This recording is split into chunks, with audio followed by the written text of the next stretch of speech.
As the college applications process begins this fall, teens start to feel the pressure to succeed.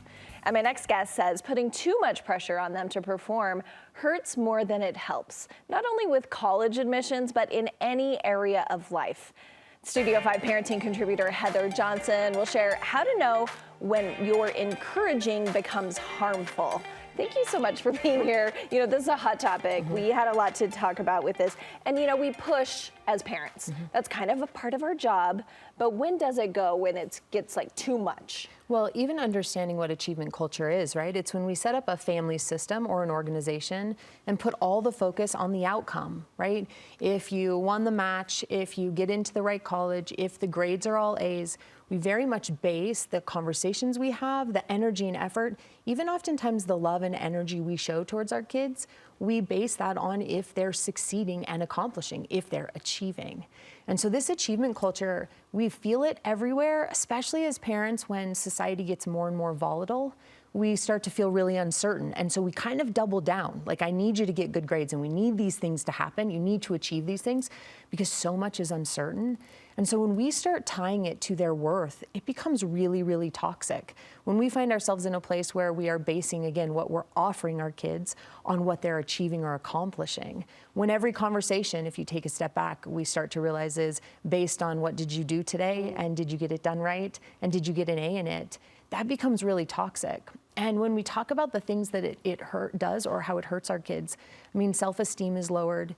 Kids who are struggling and have this achievement culture surrounding them, over 2/3 of our teenagers report that they're actually really, really, really uncertain about their lives. They feel uncomfortable most days of their lives. Wow. We've got more drug abuse, we've got more promiscuity, we've got all of these things, including grades, all because there's this achievement culture that if they're not accomplishing, then something is wrong with them, then they're not good enough. Well, I like your distinction on that because you're saying, yes, we push. It's something we all do. But when that is tied to how you then treat them, that's when it gets toxic. That's crossing the line. Yeah, that starts to cross the line. And, you know, we find ourselves in these positions as parents for a couple reasons. When we decide that ourselves, what our kids are doing is a reflection on us, then it's very easy to push. As grandparents, when we decide that what our grandchildren are doing, that's a reflection on if we were good grandparents or not. I mean, this is a pressure that we all feel that we're trying really hard to fight against because it hurts us. Yeah, so for parents and for grandparents, we've got some tools here, and we're going to go through how we can help. And the first one is about master mattering. Yes, so in 1980, there was a lot of research done, especially on teenagers, where we were looking to see what helped their mental health. Because when achievement culture is surrounding any of us, but a teenager, a college-age student, they have a really hard time having high self-esteem, believing that they're enough. And all of this research led back to having us find one thing, that when kids know they matter, that is more important than anything else. We as parents want to get really good at mastering this mattering space. Now, for us to feel like we matter, we have to genuinely believe that someone cares about us, that they cherish us, that our contributions matter to other people, that we're depended upon. That's what's behind knowing that we matter to people. So when our kids know that they matter to us, all of a sudden magic happens. Now imagine if you're in your home and you worry more about if they feel like they matter opposed to what grades they're getting. That's a complete shift. And the cool thing is when they know they matter, they actually are more likely to get good grades. So it has this beautiful connection when we focus more on mattering.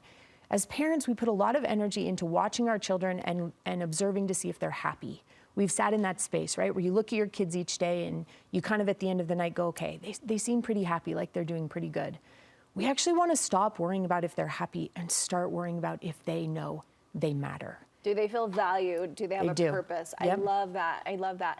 And your next one is about getting a PhD, but getting a PhD in our kid. In our kids. We have to know, you're wanting us to know as much as possible about our kids. Them. Yeah, so think about it. I mean, an advanced degree like a PhD, it takes sacrifice, it takes time, it takes a lot of energy, it takes a lot of just input from us where we're learning and we're growing. That's what it looks like to get a PhD in your child. We want to have that advanced degree in our kids. We want to make the sacrifices and take the time and put in the energy, which means, again, we're spending time asking questions, listening, so much listening, so that we know them, their hopes and their dreams, their fears. We want to know and should be able to tell someone else what our kids' insecurities are, what makes them tick, what their favorite music, all of those things we want to know about them. It's time to just get that advanced degree in our kids and make the sacrifices necessary.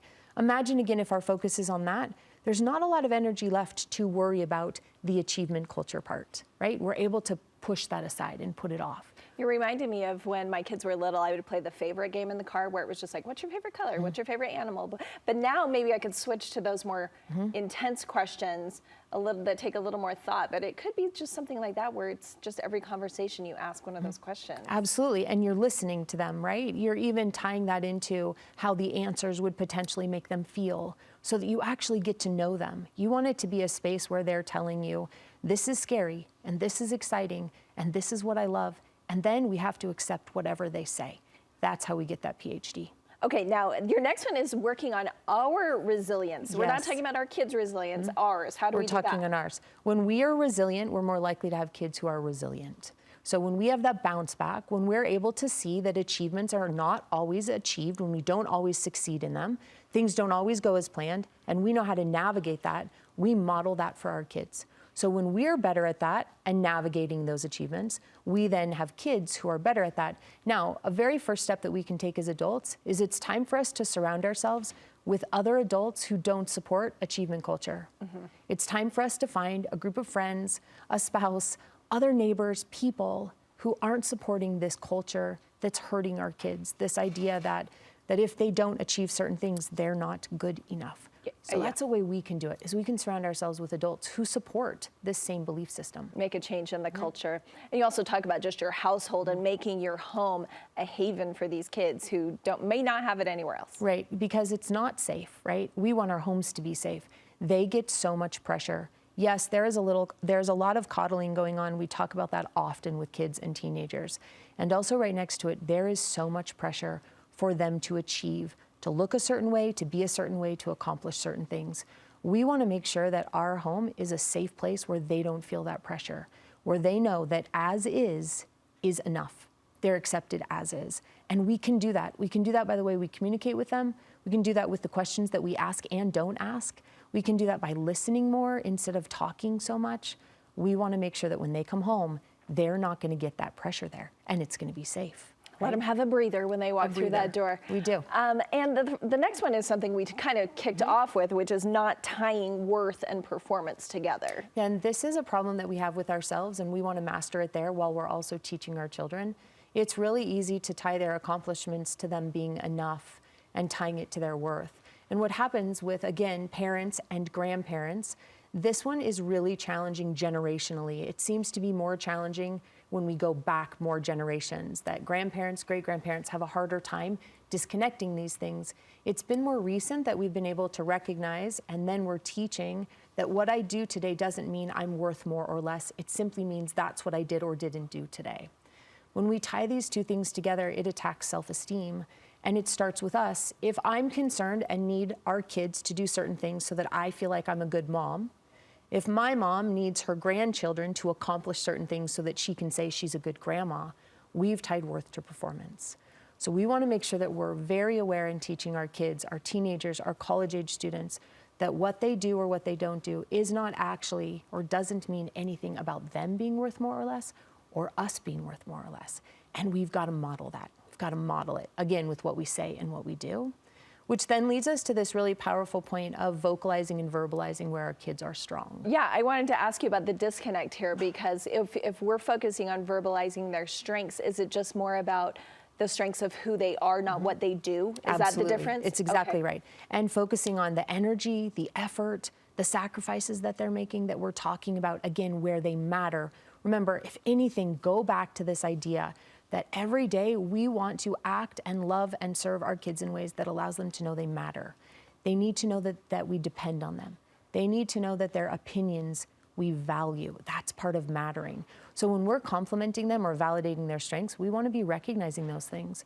And watch, as we have a PhD in them, it becomes really easy to see where their strengths are, right? If we're not tying our worth and performance together or theirs, then it becomes a lot easier to vocalize what those strengths are. And again, then we set up this environment and relationship where they know that they matter, where they're valued and they're cherished as is, not because they did something or didn't do something. I love it. It's a little shift in a mindset for us and our parents and our grandparents, Yes. but we can all do it. We can. Thanks, Heather. You know, Heather coaches families and individuals, and you can find her contact information on our website.